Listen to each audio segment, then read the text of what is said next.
Okay then, so a very good morning to you then. It's Lee Cole keeping you company right way through until 12 o'clock today. So we got Chris O'Brien who is on the line for us now from the RSPCA. Good morning, Chris, are you there? Morning, Lee. How you doing? You okay?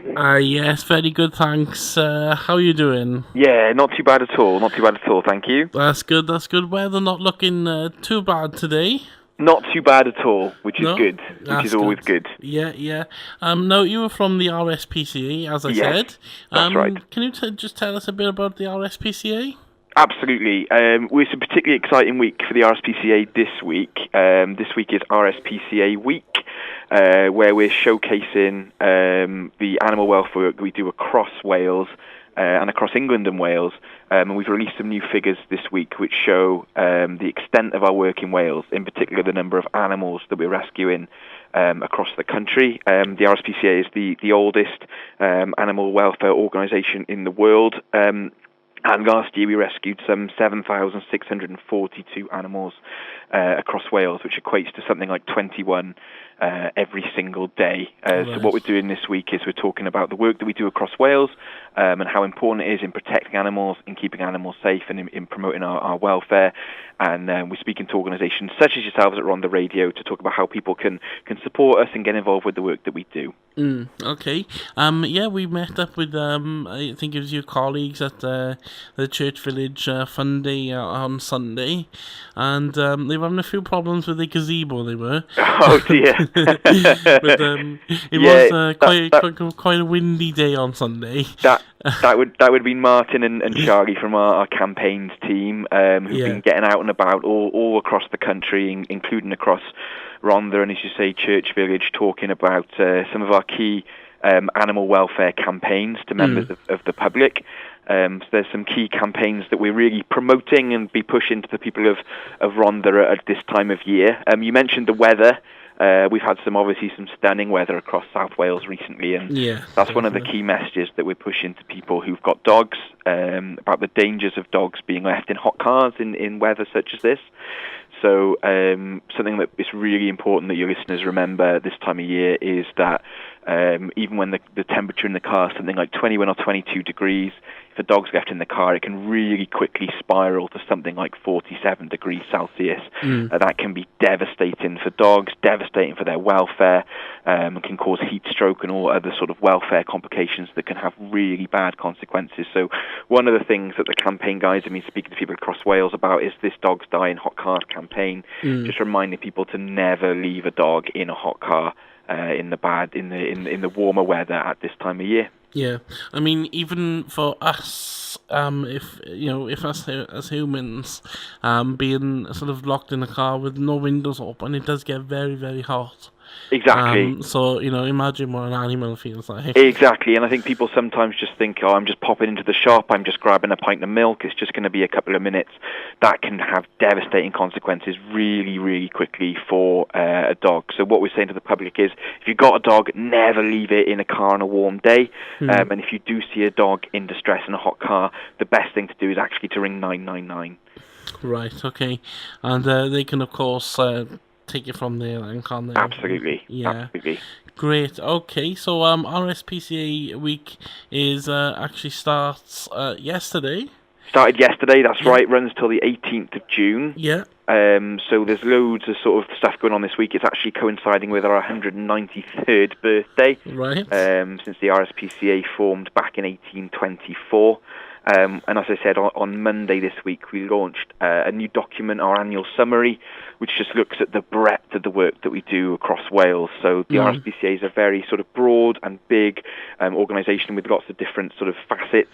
So we've got our different branches that are sort of locally registered independent charities across Wales doing their own welfare work. And then we've got the RSPCA as a whole, and specifically from RSPCA Cymru, the work that we do in Wales. So as I say, we're looking at the numbers of animals that we collected and rescued this year, but also sort of our other frontline work that our officers have done. So another big part of the work that we've done is the number of welfare and improvement notices that we've issued in 2016, over 7,000. This is where we look to where there's a welfare problem with an animal that's been identified to us. we can go and work with the owner and say, look, here's a welfare notice, here's an improvement notice of what you need to do to get the welfare standards for this animal up to scratch. Here's some sort of practical and straightforward steps that you can take to make sure that you're compliant with the law and to make sure that you're doing what your animal needs. And that's a really important device that we're using more and more, and we saw a big increase in the use of welfare and improvement notices last year, which we think shows our commitment as a charity to working with owners and to educating owners and to supporting owners, which is a huge part of what the RSPCA is all about. Yeah. Oh, fantastic. Well, you're doing a fantastic job at the RSPCA. And, of course, as a charity, how can people help you as a charity? There's loads of ways that people can get involved. I'd urge people to head over to the RSPCA website, rspca.org.uk. One way that people can get involved, and this is linked to what you said about seeing my colleagues at Church Village the other day. We run a campaign volunteers scheme across Wales where people can get involved and support some of the campaigns that I've been talking to you about this morning. And we've got some fantastic and really proactive volunteers across Wales attending events, manning street stalls, speaking to the public and raising awareness about animal welfare. And if anyone's interested in becoming a campaign volunteer in the Rhondda area, they can head over to our Twitter page, which is at RSPCA Cymru, or search for RSPCA Cymru on Facebook, and someone on the team will get back in touch straight away. We'd love to work with more volunteers across Wales in spreading our animal welfare message. Great, okay. And I think that's the best way to get the word out, really, is to interact with the community and go to all the sort of fun days that they're about and really get the community involved. Yeah, that's what the campaigns team here love to do. Get out there, meet people. Events like the Fete in Church Village you mentioned. Yeah. We're heading to Rhondda Radio in a few weeks' time for their event, and we're up in Brecon as well a little bit later. We were in Tonopandi last summer, so we've been at sort of lots of local events to your area in Rhondda as well as I mentioned beyond in Brecon and across North Wales and all sorts. So yeah, it's a great way to come and chat with us at these community events as well. Great. Okay. So if someone has got a dog that has been harmed or anything and they want to sort of get in touch with you, how can they do that?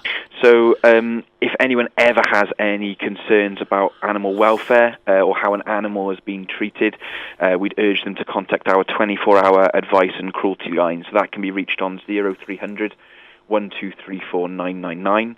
That's 0300 1234 999. That's a 24-hour line.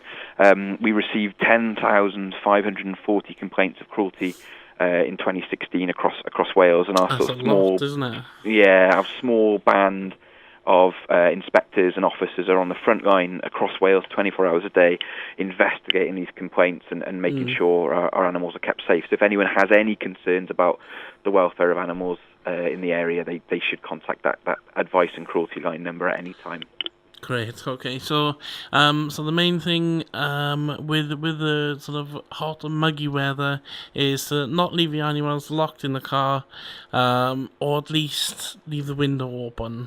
We would always say to never leave your animal in a hot car. The temperatures can spiral really quickly. As I mentioned, when it's 22 degrees, it can reach 47 degrees inside the car within an hour. Yeah. Even if you do leave the windows open or park in the shade, that can still be really dangerous situation for dogs. So we'd urge people not to leave their dogs in the car at all. Yeah. And there's plenty of advice on what you can do on our website. If you give a quick Google to RSPCA dogs die in hot cars, there's a bit more information, and also what you do if you do see a dog in a car on a warm day. Great. Okay. Well, thank you very much for getting in touch, Chris. It's been a pleasure talking to you. Great to chat to you, Lee, and thanks very much for having us on the show. No worries. If you stay on the line for me. Okay, so thank you very much, Chris. No problem. Hopefully we'll speak again soon. Yeah, of course. Cheers. Thanks, Great, Lee. thank you.